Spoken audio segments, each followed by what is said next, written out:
Vous contemplez la photo de votre toute nouvelle voiture, achetée à prix d'or.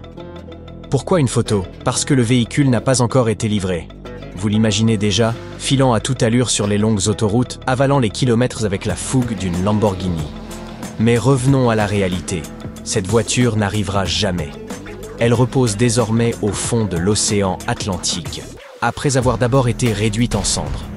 Cela semble paradoxal, certes, mais c'est bien ce qui s'est produit en février 2022 pour la compagnie maritime japonaise MOL, lorsqu'un tragique accident anéantit plus de 4000 voitures d'un seul coup.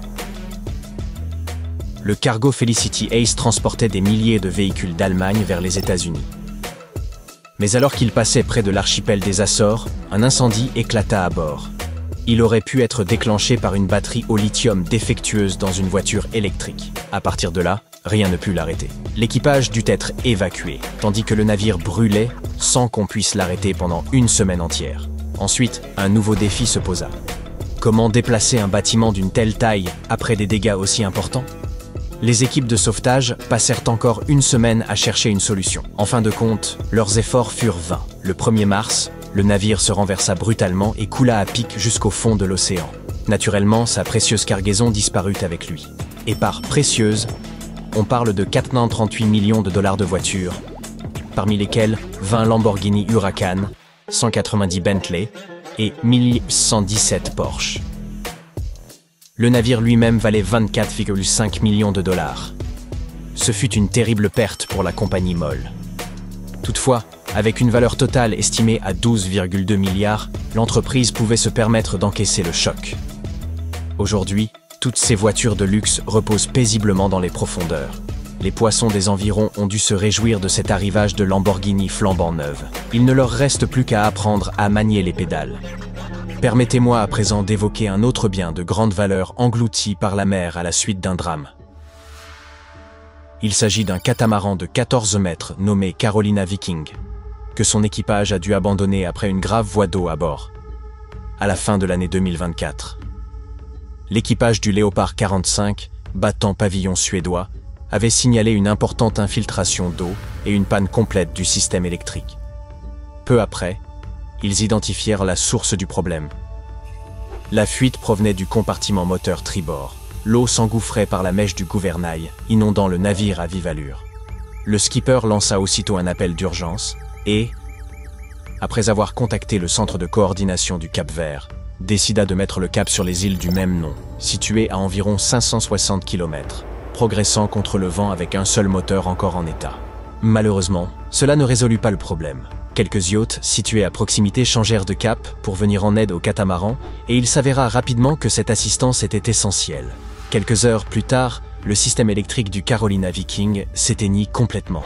Le skipper fut alors contraint de modifier sa route pour rejoindre un autre yacht, le Cinderella di Sanremo, qui se hâta de leur porter secours. Dans l'après-midi, constatant que la situation ne s'améliorerait pas, les 5 membres d'équipage décidèrent d'abandonner le navire et furent transférés à bord du Cinderella. Le catamaran, quant à lui, demeura seul au milieu de l'océan, lentement envahi par les eaux. Un autre élément inattendu que l'on peut découvrir sous les mers n'a rien d'accidentel. La ville d'Atlanta a trouvé une façon ingénieuse de recycler ses anciens wagons de métro. Plutôt que de les mettre à la casse, elle les immerge dans l'océan Atlantique afin de créer des récifs artificiels, véritables refuges sous-marins pour la faune marine. En réalité, l'État de Géorgie œuvre depuis plus de 40 ans à la mise en place de tels récifs.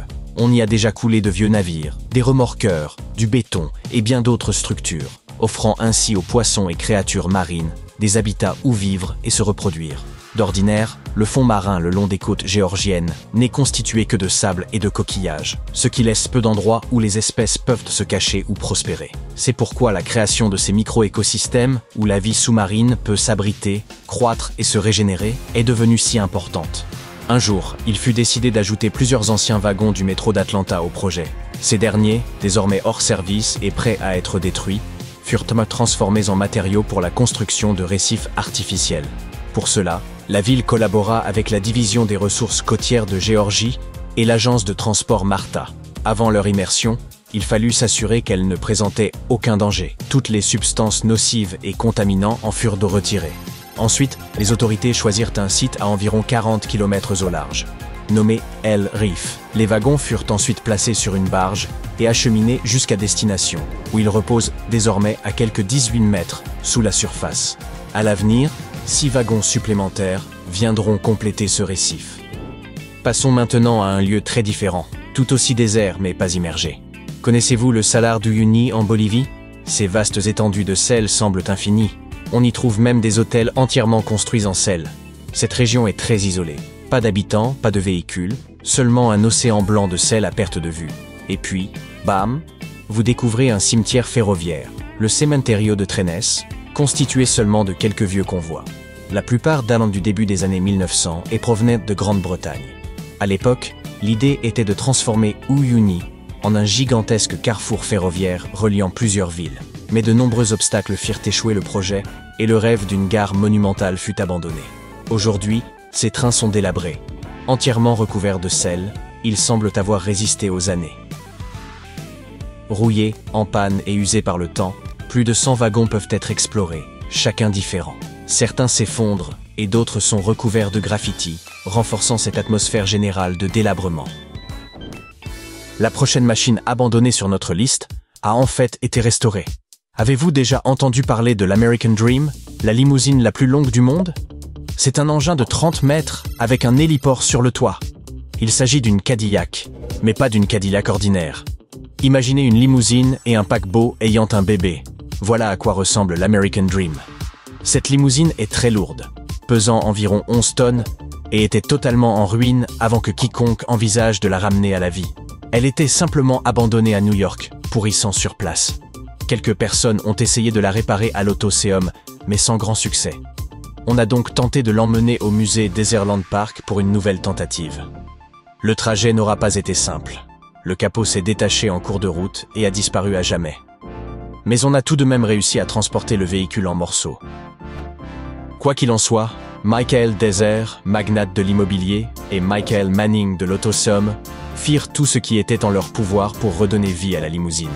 Ils découpèrent 3 autres Cadillacs pour en récupérer des pièces, comme du cuir neuf, du vinyle et des tapis, et remplacèrent même les moteurs. Le véhicule était tellement endommagé qu'ils durent le reconstruire presque intégralement. À l'origine, la limousine combinait 6 Cadillacs, et son concepteur avait travaillé sur des modèles emblématiques comme la fameuse K2000 de David Hasselhoff et la DeLorean de Retour vers le futur.